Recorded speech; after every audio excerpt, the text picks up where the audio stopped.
बिहार जीविका का practice set हम लोग प्लेटफॉर्म यानी रुक्मिणी की बुक से देखने वाले हैं। सेट नंबर 1 से 4 कंप्लीट कर चुके हैं और प्लेलिस्ट बना दिया गया है। वहाँ चैनल पर जाएंगे तो प्लेलिस्ट मिल जाएगा, बिहार जीविका रुक्मिणी करके एक जो है प्लेलिस्ट, वहाँ से सारे जो है वीडियो देख सकते हैं। टोटल 20 सेट दिए गए, सारे सेट्स एग्जाम से पहले कंप्लीट कर दिए जाएंगे। जितना बार हो गए, 3 बार 4 बार एक सेट को देखिएगा, सारे क्वेश्चन आपके कंप्लीट हो जाएंगे, जो कि एग्जाम के लिए काफ़ी इंपॉर्टेंट सारे क्वेश्चन हो जाते हैं। तो आइए यहाँ से हम लोग आपका सेट नंबर 5 शुरू करते हैं। इससे पहले आप लोगों से रिक्वेस्ट है, चैनल को ज़्यादा से ज़्यादा सब्सक्राइब कीजिए, ताकि हम लोग यह पूरा जो है सेट्स कंप्लीट कर चुके हैं। आने वाले जो भी एग्जाम्स होंगे उनके लिए भी सारे सेट्स आपको मिलते रहेंगे, तो इसे ज़रूर सब्सक्राइब कीजिएगा चैनल को। पीडीएफ के लिए आपको नंबर पे संपर्क कर लेना है, और बिहार जीविका से रिलेटेड शॉर्ट नोट्स जो कि एग्जाम में काफ़ी इंपॉर्टेंट हो जाते हैं, आडा का जो नोट्स है उससे के लिए बात कर लीजिएगा इस नंबर पे 9262301769 यानी 9262301769 पे बात कर लीजिएगा मेरे से। इस नंबर को डिस्क्रिप्शन में दे दिया जाएगा और टेलीग्राम लिंक भी दिया जाएगा। चलिए यहाँ से शुरू कर लेते हैं क्वेश्चन नंबर 1 से। 9 जुलाई 2025 को भारत के प्रधानमंत्री नरेंद्र मोदी को किस देश का सर्वोच्च नागरिक पुरस्कार Order of the most ancient mirabilis से सम्मानित किया गया है? नाम थोड़ा सा उल्टा है, उसे पढ़ लीजिएगा।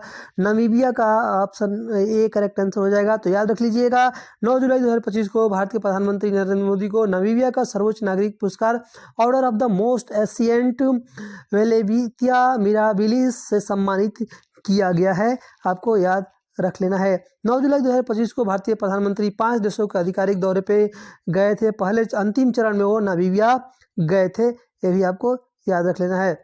ठीक है, नेक्स्ट क्वेश्चन चलिए हम लोग देख लेते हैं। नेक्स्ट क्वेश्चन नंबर आपका सेकेंड आपके सामने है, और यहाँ पे एक्सप्लेनेशन भी हम लोग करते चलेंगे, ताकि जितना ज़्यादा हो सके आपको क्वेश्चन हम दे सके। तो सेकेंड क्वेश्चन यहाँ पे, भारत सरकार ने प्रधानमंत्री संग्रहालय एवं पुस्तकालय का निदेशक किसे नियुक्त किया है? तो आंसर हो जाएगा अश्विनी लोहानी को नियुक्त किया है। याद रख लीजिएगा, अश्विनी लोहानी को नियुक्त किया है। ठीक है, तो और ये देख लीजिएगा। थोड़ा सा और जान लेते हैं। देखिए, रेलवे बोर्ड के अध्यक्ष के रूप में कार्य कर चुके हैं ये लोहानी, और यह आपका किस मंत्रालय के अंतर्गत आता है? प्रधानमंत्री संग्रहालय और पुस्तकालय किस मंत्रालय के अंतर्गत आता है? तो यह संस्कृति मंत्रालय का एक प्रमुख संस्था है, ये देख लेना है। थर्ड है आपका, the champion of digital media award south Asia 2025 किस मीडिया संगठन ने जीत लिया है? The champion of digital media awards south Asia 2025 किस मीडिया संगठन ने जीता है? तो यह आपका द हिंदू ने जीता है। ऑप्शन ए आपका करेक्ट आंसर यहाँ पे हो जाएगा। ठीक है, यह डिजिटल पत्रकारिता में उत्कृष्टता के लिए पुरस्कार द हिंदू समूह के लिए प्रदान किया गया है। क्वेश्चन नंबर 4 आइए देखते हैं हम लोग।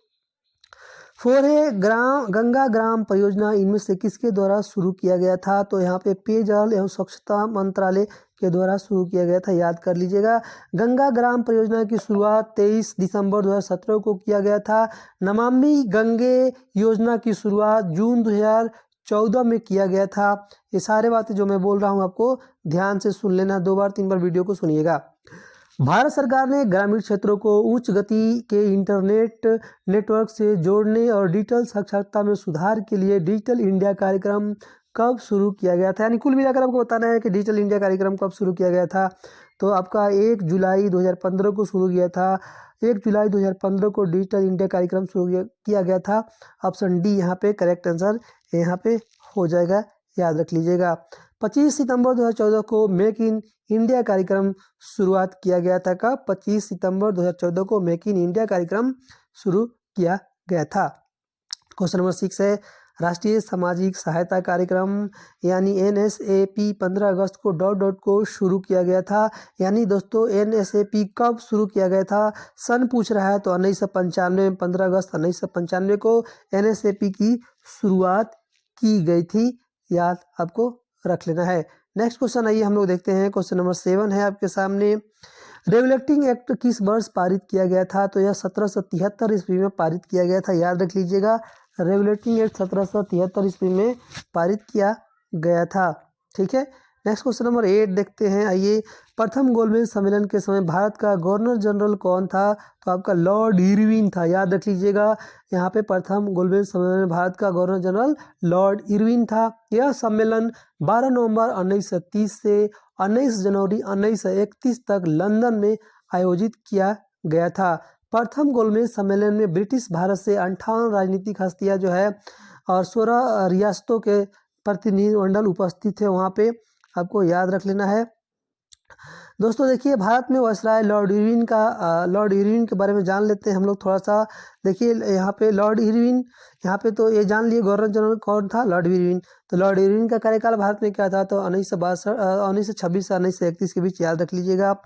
5 मार्च 1931 को नई दिल्ली में गांधी इरविन समझौता भी हुआ था। बहुत सारे बातें हैं, तो इसलिए हम बोल रहे हैं कि PDF ले लीजिए और हमसे बात कर लीजिए टेलीग्राम पे या व्हाट्सएप पे। व्हाट्सएप नंबर एक बार और बता दे रहे हैं कि 92 62 30 17 6 9 पे बात कर लीजिए और PDF ले लीजिए फुल एक्सप्लेनेशन के साथ। एग्जाम में जाने से पहले एक बार कर लीजिए, ठीक है। या पूरा नोट्स चाहते हैं अच्छे से, नोट्स भी आप 3-4 दिनों में रिवीजन कर लेंगे। काफ़ी शॉर्ट नोट्स है और काफ़ी उपयोगी है, तो नोट्स भी आप ले सकते हैं। कुल मिलाकर व्हाट्सएप पे बात कर लीजिए, ठीक है। व्हाट्सएप का लिंक जो है आपका डिस्क्रिप्शन में यानी नंबर दे दिया जाएगा। एक बार और लिख देते हैं, यहाँ पे देख लीजिए 92 62 30 17 6 9 9262301769 पे आपको क्या करना है, बात कर लेना मेरे से। महात्मा गांधी ने चंपारण यात्रा किस वर्ष में की थी? तो यह यात्रा आपका 1917 में की गई थी, याद रख लीजिए। यहाँ पे देखिए महात्मा गांधी के बारे में आप बहुत सारी चीज़ें जान सकते हैं, ठीक है। यहाँ पे देख लीजिएगा, दक्षिण अफ्रीका में वो गए थे और क्या क्या किया था। जनवरी 1915 में भारत अस्थायी रूप से रहने के लिए आ गए थे दक्षिण अफ्रीका से वापस, ये याद रख लीजिएगा। और बहुत सारी बातें महात्मा गांधी के बारे में ज़रूर पढ़िएगा, ठीक है। और यह जो चंपारण का है किस लिए हुआ था? तो तीनकटिया पद्धति के लिए, नील खेती के लिए, ऐसा कुछ था। बहुत सारी चीज़ें आपको पढ़ना है, ठीक है। कुछ भी क्वेश्चन आ सकता है, ऐसा नहीं कि यही क्वेश्चन आएगा, बाकी ये इम्पोर्टेंट है। 1948 में वैश्विक व्यापार को विनियमित करने के लिए गैट की स्थापना की गई थी। गैट का पूर्ण रूप क्या है? तो आपका general agreement on tariffs and trade, याद रख लीजिएगा। ऑप्शन सी करेक्ट आंसर हो जाएगा, general agreement on tariffs and trade, याद रख लेना है आपको। नेक्स्ट क्वेश्चन है, यहाँ पे देखिए, विश्व स्वास्थ्य संगठन का मुख्यालय इनमें से किस स्थान पे है? तो विश्व स्वास्थ्य संगठन का मुख्यालय दोस्तों आपका जिनेवा में हो जाता है, याद रख लीजिएगा। विश्व स्वास्थ्य संगठन का मुख्यालय जिनेवा में है और 7 अप्रैल 1948 को WHO की स्थापना हुई। इसको इंग्लिश से बोलते हैं वर्ल्ड हेल्थ ऑर्गेनाइजेशन यानी WHO। इसकी स्थापना 7 अप्रैल 1948 को हुई थी। इसका मुख्यालय जिनेवा में है, याद रख लीजिएगा। WHO में 194 सदस्य देश हैं, ठीक है। यूनिसेफ के बारे में जान लीजिए। यूनिसेफ भी एक संस्था है, इसका मुख्यालय न्यूयॉर्क में है। और यूनेस्को का मुख्यालय कहाँ पे है? पेरिस में है। तो 3 संस्थाओं के बारे में मैंने आपको बता दी है, मुख्यालय भी आते हैं एग्जाम में, तो तीनों को याद रख लीजिएगा। नेक्स्ट है क्वेश्चन नंबर 12, आइए देख लेते हैं हम लोग। 12 दोस्तों, UN पर्यावरणीय गतिविधियों का समन्वय करने वाला अंतर्राष्ट्रीय संगठन कौन सा है? तो यहाँ पे संयुक्त राष्ट्र पर्यावरण कार्यक्रम यानी United National environmental programme UNEDP की ये बात कर रहे हैं, ठीक है। UNDP का बात ये कर रहे हैं, united nation environmental programme UNEP की बात कर रहे हैं। तो इसे देख लीजिएगा, शॉर्ट में ऐसे ही बोल सकते हैं, ठीक है। चलिए देखते हैं हम लोग नेक्स्ट क्वेश्चन देख लेते हैं। नेक्स्ट क्वेश्चन नंबर 14 पे आइए चलते हैं हम लोग, 13 पर चलते हैं। 13 नंबर क्वेश्चन देख लेते हैं। 13 नंबर क्वेश्चन है, प्रकाश विद्युत प्रभाव में उत्सर्जित होने वाले इलेक्ट्रॉनों की गतिज ऊर्जा किस पर निर्भर करती है? तो ये आपका आपतित प्रकाश की आवृत्ति पर निर्भर करती है। बी यहाँ पे करेक्ट आंसर यहाँ पे हो जाएगा, देख लीजिएगा। नेक्स्ट क्वेश्चन नंबर 14 देखते हैं। आइए 14 नंबर क्वेश्चन है आपके सामने, एक रासायनिक अभिक्रिया में उत्प्रेरक की भूमिका होती है, क्या होती है? यह सक्रियण ऊर्जा को कम करके अभिक्रिया की दर को बढ़ाता है। बी करेक्ट आंसर यहाँ पे हो जाएगा। नेक्स्ट क्वेश्चन नंबर 15 है। 15 नंबर क्वेश्चन है, आइए 15 नंबर क्वेश्चन यहाँ पे दिखा देते हैं। 15 नंबर क्वेश्चन है, शून्य जुताई कृषि पद्धति का मुख्य पर्यावरणीय लाभ क्या है? मिट्टी के कटाव को कम करना और मिट्टी में कार्बनिक पदार्थों का संरक्षित करना। बी करेक्ट आंसर हो जाएगा। 16 नंबर क्वेश्चन है, इंडियन प्रीमियर लीग का सबसे मूल्यवान फ्रेंचाइजी कौन बन गया है? इंडियन प्रीमियर लीग का सबसे मूल्यवान फ्रेंचाइजी आपका रॉयल चैलेंजर यानी आरसीबी, रॉयल चैलेंजर बेंगलोर यानी आरसीबी जो है बन गया है। सी करेक्ट आंसर यहाँ पे हो जाएगा। नेक्स्ट क्वेश्चन नंबर आइए हम लोग देखते हैं 17, विश्व मुक्केबाजी कप 2025 में भारत ने कुल कितने स्वर्ण पदक जीत लिए हैं? तो आपका 3 कुल स्वर्ण पदक भारत ने जीत लिए हैं। भारत ने विश्व मुक्केबाजी कप 2025 में कुल 11 पदक जीते हैं, जिसमें से 3 स्वर्ण, 5 रजत और 3 जो है कांस्य पदक शामिल हैं। विश्व मुक्केबाजी कप 2025 का आयोजन आस्ताना कजाकिस्तान में हुआ है। यह भारत का सबसे बेहतरीन प्रदर्शन है। ठीक है, भारत के गोल्ड पदक दिलाने वाली खिलाड़ी का नाम है साक्षी, जैस्मीन और नूपुर, याद रख लीजिएगा। यहाँ से दोस्तों 18 से 30 तक आपका मैथ रीजनिंग के क्वेश्चन है, इसे आपको फुल एक्सप्लेनेशन के साथ पीडीएफ ले लेना है, वहाँ से लगा लेना है। सारे क्वेश्चन का एक्सप्लेनेशन अच्छे से बुक में बनाया गया है, तो पीडीएफ ले लीजिएगा। टेलीग्राम व्हाट्सएप पर मेरे से बात कर लीजिएगा, पीडीएफ ले लीजिएगा, वहाँ से भेज दिया जाएगा आपको, और एग्जाम से पहले लगा लीजिएगा, हो जाएगा 3-4 दिनों में। ठीक है, और नोट्स वगैरह पढ़ने के लिए, सब्जेक्ट नॉलेज के लिए भी आपको मेरे से क्या करना है, बात कर लेना व्हाट्सएप, वहाँ पे आपको नोट्स वगैरह सब कुछ यहाँ पे दे दिया जाएगा। ठीक है, तो चलिए यहाँ पे हम लोग देख लेते हैं क्वेश्चन नंबर 39 से। आइए यहाँ पे हम लोग देख लेते हैं 39 का एक क्वेश्चन है, उसको हम लोग देख लेते हैं, फिर जो है आगे हम लोग बढ़ जाते हैं। ठीक है, तो यहाँ पे हम लोग देख लेंगे सब कुछ। जब डेटाबेस में एक नया रिकॉर्ड डाला जाता है तो अपडेट किया जाता है, तो इंडेक्स क्या हो जाता है? इसे आप लोग बताइए क्या हो जाएगा। तो इंडेक्स आंसर हो जाएगा, इंडेक्स को भी अपडेट करने की आवश्यकता होती है। ठीक है, 40 नंबर क्वेश्चन यहाँ पे देख लीजिए, यहाँ पे रीजनिंग का क्वेश्चन है, तो आप लोग कर लीजिएगा। हम लोग यहाँ से फॉर एरिया कोऑर्डिनेटर के लिए आइए हम लोग चलते हैं, और नेक्स्ट क्वेश्चन से यहाँ पे हम लोग कर लेते हैं। ठीक है, तो चलिए यहाँ पे हम लोग देख लेते हैं, एक एक क्वेश्चन हम लोग करेंगे। दोस्तों से आप लोगों से रिक्वेस्ट है कि चैनल को सब्सक्राइब, वीडियो को शेयर जरूर कीजिए। ठीक है, क्वेश्चन यहाँ पे एसएचजी बैंक लिंकेज में माइक्रो क्रेडिट प्लान की तैयारी का प्राथमिक उद्देश्य क्या है? बता दीजिए यहाँ पे, इसका आंसर बता दीजिए। इस पिछले सेट्स में भी हम लोग देख लिए हैं इसको। इसका आंसर हो जाएगा दोस्तों यहाँ पे समूह की आंतरिक ऋण आवश्यकताओं और चुकौती क्षमता का एक यथार्थवादी मूल्यांकन करना। क्वेश्चन था एसएचजी बैंक लिंकेज में माइक्रो क्रेडिट प्लान की तैयारी का प्राथमिक उद्देश्य क्या है? तो समूह की आंतरिक ऋण आवश्यकताओं और चुकौती क्षमता का एक यथार्थवादी मूल्यांकन करना। ऐसा नहीं है केवल एरिया कोऑर्डिनेटर और कम्युनिटी कोऑर्डिनेटर वाले ही देखेंगे, यहाँ पे लिखा है तो सारे लोग देखेंगे, क्योंकि सारे लोगों के लिए उपयोगी है। ठीक है, आइए हम लोग क्वेश्चन नंबर 42 यहाँ पे डिस्कस कर लेते हैं। मनरेगा से कई क्वेश्चन हम लोग आप लोगों को बता चुके हैं अभी तक, तो उसे देख लीजिएगा।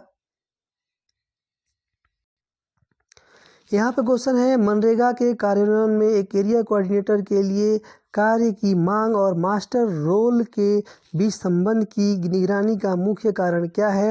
आंसर होगा यह सत्यापित करना कि काम की वास्तविक मांग को पंजीकृत किया जा रहा है और फर्जी उपस्थिति को रोका जा रहा है। बी यहाँ पे करेक्ट आंसर हो जाएगा। नेक्स्ट क्वेश्चन नंबर आइए हम लोग 43 नंबर का क्वेश्चन यहाँ पे देख लेते हैं। 43 नंबर का क्वेश्चन है, यहाँ पे देखिए, अरे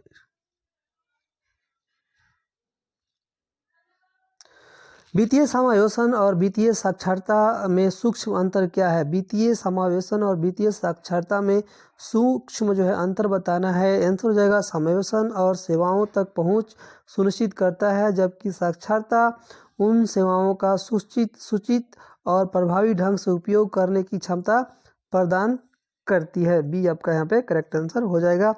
नेक्स्ट यहाँ पे देखिए 44 नंबर का क्वेश्चन यहाँ पे देख लेते हैं हम लोग।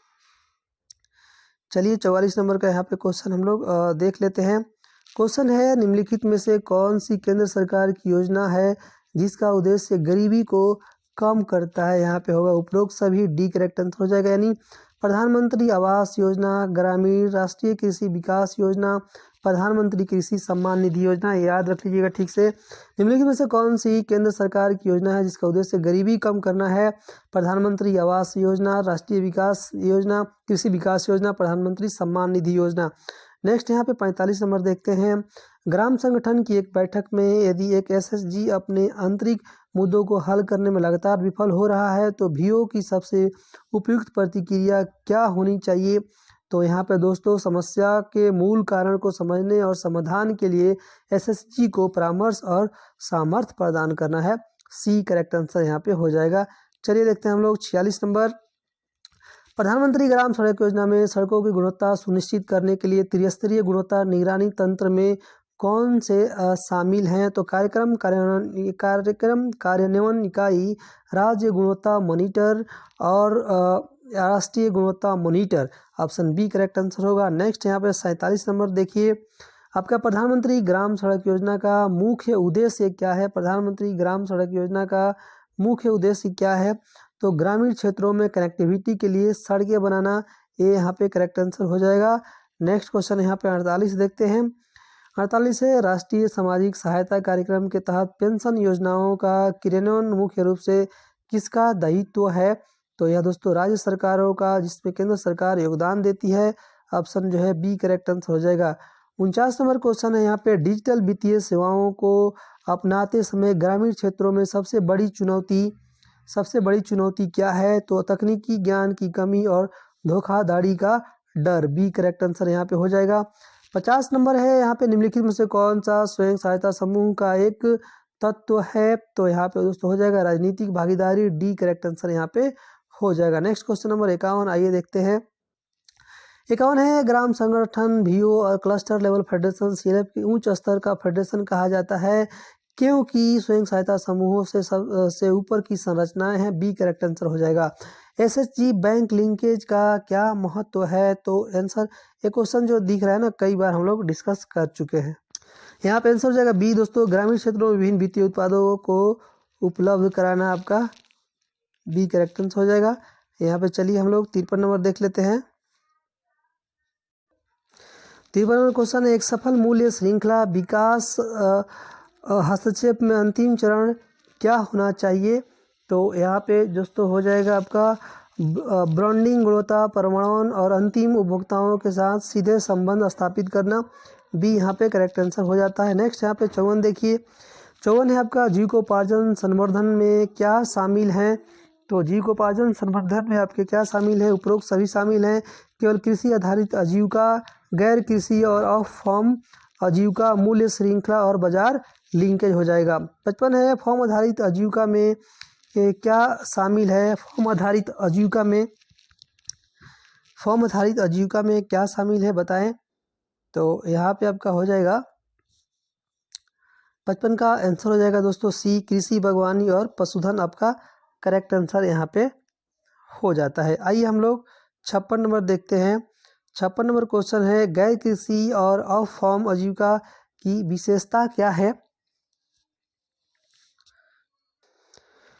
आंसर हो जाएगा यहाँ पे केवल पशुपालन। गैर कृषि और ऑफ फार्म आजीविका की विशेषता क्या है? तो केवल पशुपालन, यहाँ पे बी करेक्ट आंसर हो जाएगा। 57 है, मुख्य श्रृंखला और बाजार लिंकेज का क्या उद्देश्य है? तो है केवल उच्च कच्चे माल का भंडारण। सी करेक्ट आंसर हो जाएगा। 58 देखते हैं, आइए।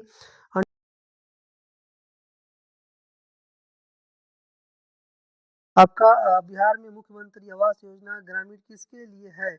तो 58 का दोस्तों आंसर हो जाएगा यहाँ पे आपका बी हो जाएगा, वे परिवार जो बीपीएल श्रेणी में है और PMAYG के तहत शामिल नहीं है। 59 है, किसानों को वित्तीय सहायता प्रदान करने के लिए केंद्र सरकार की योजना का क्या नाम है?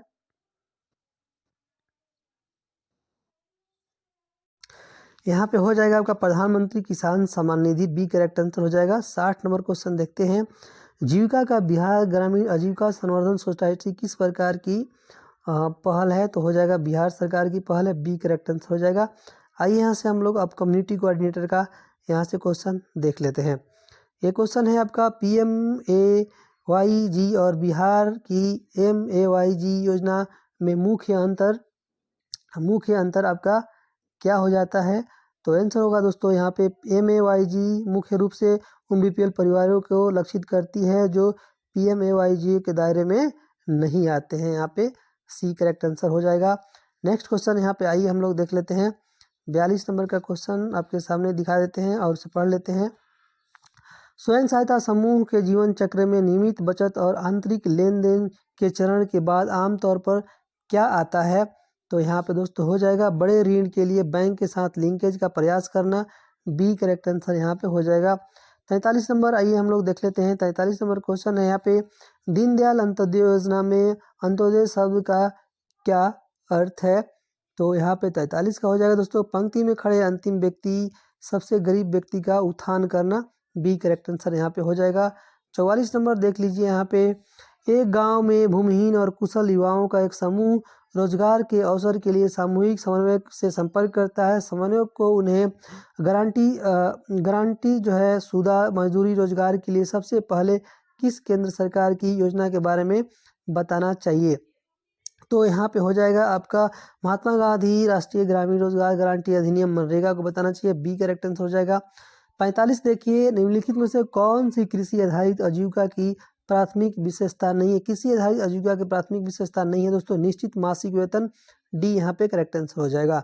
बिहार में कुशल युवा प्रोग्राम का मुख्य उद्देश्य क्या है? KYP का जो है मुख्य उद्देश्य आपको बताना है। तो दोस्तों संचार, कंप्यूटर और व्यवहार कौशल में प्रशिक्षण के माध्यम से युवाओं को रोजगार की क्षमता में सुधार करना। सी करेक्ट आंसर हो जाएगा। 47 देख लीजिए, क्लस्टर स्तरीय संघ यानी CLF का एक प्रमुख वित्तीय कार्य, CLF का प्रमुख वित्तीय कार्य क्या है?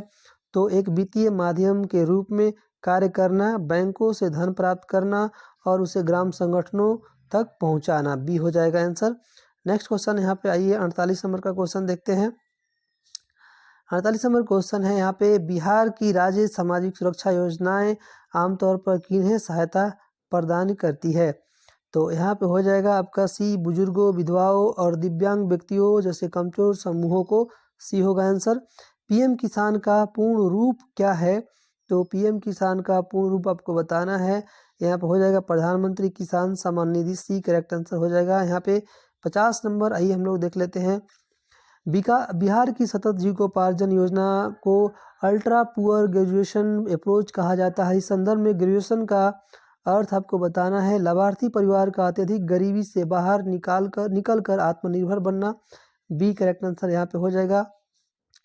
51 नंबर है, कृषि पर ग्रामीण अर्थव्यवस्था की निर्भरता अक्सर किस प्रकार के रोजगार पैटर्न को जन्म देती है? तो आपका मौसमी रोजगार, ऑप्शन बी करेक्ट आंसर हो जाएगा। 52 है आपका, मनरेगा के तहत आमतौर पर किस तरह के कार्य किए जाते हैं? तो ग्रामीण क्षेत्रों में टिकाऊ सार्वजनिक संपत्ति जैसे तालाब, नहर और सड़कों का निर्माण करना। सी करेक्ट आंसर हो जाएगा।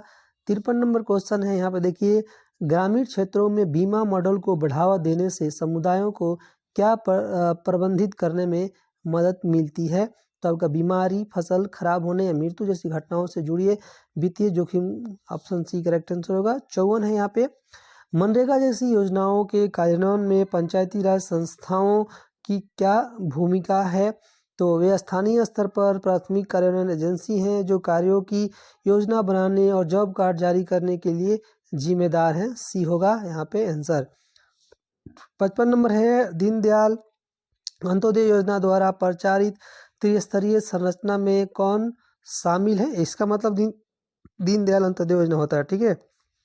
तो 55 का आपका आंसर हो जाएगा बी दोस्तों, सेल्फ हेल्प ग्रुप्स यानी SHG, ग्राम संगठन, VO और क्लस्टर स्तरीय CLF। बी करेक्ट आंसर हो जाएगा यहाँ पे। नेक्स्ट क्वेश्चन नंबर 56 देख लीजिए यहाँ पे, निम्नलिखित में से कौन सा एक प्रारंभिक कौशल पर आधारित गैर कृषि आजीविका का उदाहरण आपको इसमें बताना है? तो यहाँ पे देख लीजिए, यहाँ पे आपका आंसर हो जाएगा 56 का दोस्तों आपका मिट्टी के बर्तन बनाना या हथकरघा बुनाई। बी करेक्ट आंसर हो जाएगा। प्रधानमंत्री ग्राम सड़क योजना का प्राथमिक लक्ष्य किसे कनेक्टिविटी प्रदान करता है? तो आंसर हो जाएगा आपका ग्रामीण क्षेत्रों में संपर्क रहित बस ऑटो को। सी करेक्ट आंसर यहाँ पे हो जाएगा। 58 नंबर का क्वेश्चन है, एक एसएसजी के भीतर नियमित बैठकें, उचित रिकॉर्ड कीपिंग और ऋणों का समय पर भुगतान, पुनर्भुगतान सामूहिक रूप से क्या कहलाता है? आंसर होगा दोस्तों वित्तीय अनुशासन। बिहार में मुख्यमंत्री उद्यम योजना को क्या बढ़ावा देने के लिए डिजाइन किया गया है? आंसर होगा यहाँ पे ग्रामीण क्षेत्रों में उद्यमिता, बी करेक्ट आंसर हो जाएगा यहाँ पे। नेक्स्ट क्वेश्चन है आपका, एसएसजी सरकारी योजनाओं और पंचायती राज संस्थाओं का योजना ग्रामीण संयोजन ग्रामीण क्षेत्र में किस व्यापक लक्ष्य को प्राप्त करना चाहता है? यहाँ पे आंसर होगा गरीबी उन्मूलन और समग्र ग्रामीण विकास, बी करेक्ट आंसर हो जाएगा यहाँ पे। आइए हम लोग 61 नंबर का क्वेश्चन यहाँ पे देख लेते हैं। ईमेल के बारे में निम्नलिखित में से कौन सा कथन जो है सत्य है? तो आंसर होगा दोस्तों ईमेल में सीसी फील्ड खाली हो सकता है, बी करेक्ट आंसर होगा यहाँ पे। 52 नंबर क्वेश्चन देखिए, 62 नंबर, निम्नलिखित में से कौन सा एमएस एक्सेल में वर्तमान चयन या एक्टिव सेल का एक एड्रेस दर्शाता है? यहाँ पे हो जाएगा नेम बॉक्स हो जाएगा यहाँ पे, बी करेक्ट आंसर हो जाएगा। 63 देखते हैं, यूआरएल शब्द का क्या अर्थ है? यूआरएल शब्द का क्या अर्थ है? तो आंसर होगा यहाँ पे 63 का यूनिफॉर्म रिसोर्स लोकेटर। देख लीजिए यूनिफॉर्म रिसोर्स लोकेटर, डी यहाँ पे आंसर हो जाएगा। 64 है आपका, निम्नलिखित में से कौन सा एक वर्ड प्रोसेसिंग सॉफ्टवेयर नहीं है? तो आपका एमएस एक्सेल यहाँ पे आंसर हो जाएगा, बी करेक्ट आंसर हो जाएगा यहाँ पे 64 का। 65 देख लीजिए, अगली सीट में आने के लिए कुंजी का प्रयोग किया जाता है? तो यहाँ पे control plus tab, B correct answer हो जाएगा। आइए हम लोग देखते हैं यहाँ पे 66 नंबर क्वेश्चन, थोड़ा सा इधर उधर हो गया है बुक में, बाकी शायद सही है, कोई दिक्कत नहीं है, ठीक है। तो आइए यहाँ से देख लेते हैं। ऑफिस राइटर 2016 में प्रिंट पुनरावलोकन के लिए शॉर्टकट कुंजी क्या है? 66 का आंसर होगा control plus shift plus O, आपका डी करेक्ट आंसर होगा। निम्न में से कौन कंप्यूटर में सहायक मेमोरी या सेकेंडरी मेमोरी का हिस्सा नहीं है? तो आपका पी रोम जो है ऑप्शन बी करेक्ट आंसर हो जाएगा यहाँ पे। चलिए देखते हैं नेक्स्ट आपका 68 नंबर, कंप्यूटर के संदर्भ में ट्रैक बॉल डॉट डॉट का डिवाइस है? तो यहाँ पे 68 का डी हो जाएगा, इनपुट जो है। नेक्स्ट है आपका, वेबसाइट द्वारा बनाई गई एक छोटी टेक्स्ट फाइल जो उस स्टेशन के लिए अस्थायी रूप से उपयोगकर्ता के कंप्यूटर में संग्रहित होती है? तो यहाँ पे देख लीजिए 69 का आंसर क्या हो जाएगा? 69 का दोस्तों आंसर हो जाता है यहाँ पे आपका सी कुकीज। 70 है, कोबोल का पूर्ण रूप बताना है दोस्तों, तो यहाँ पे आंसर होगा common business oriented program, C correct answer हो जाएगा। यहाँ से दोस्तों एक बार आंसर आप लोग देख लीजिएगा और कहीं भी डाउट हो तो यहाँ से आप मिला सकते हैं, तो स्क्रीनशॉट ले लीजिए, ठीक है। मैं यहाँ पे कर दे रहा हूँ, स्क्रीनशॉट ले लीजिए इसका पूरा। चलिए वीडियो कहीं पिन करते हैं। आप सबका धन्यवाद।